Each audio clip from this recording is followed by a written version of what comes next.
आज धेरै दिनपछि के भित्रभित्र हुने सधैँ आज मेरो खाना पकाउने पालो पनि नपरेको र यसो बाहिर अब मौसम पनि अहिले चाहिँ न्यानो छ। चिसो गएर गर्मी सुरु हुँदैछ कोरियामा। अहिले साँझको मौसम चाहिँ एकदम रमणीय छ के, फेरि शान्त हल्ला नभएको। त्यही भएर यसो बाहिर निक्लेको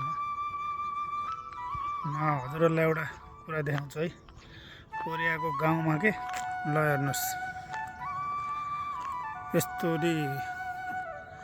यस्तरी चाहिँ गाउँको नामहरू लेख्या हुन्छ कि यो पुरै बनाएर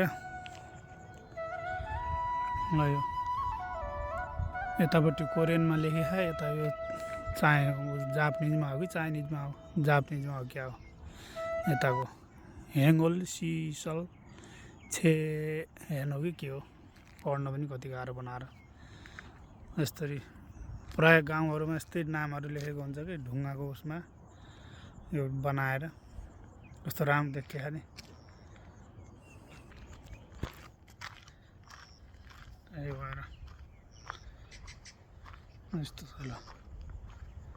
तर डाँडाकाँडा भोटेहरूले छोडेका चाहिँ केही हुँदैनन् के। यस्तो डाँडाकाँडा हाम्रोतिर भएको भए पुरै बाँझै हुन्थ्यो होला। यो पुरा यो सखरगन्जीहरू लगाछन् पुरै। यो पुरै रुखहरू रोपेका छन्। यो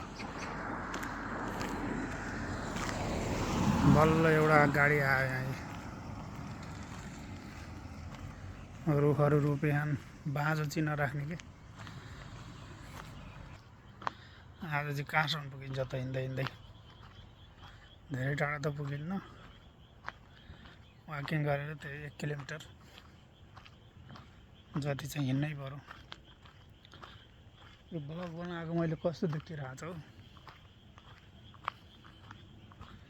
अनि खेती यस्तो डाँडोमा कस्तो तरिकाले खेती गरेको छ, पुरै सब यो अदरक लगाएको।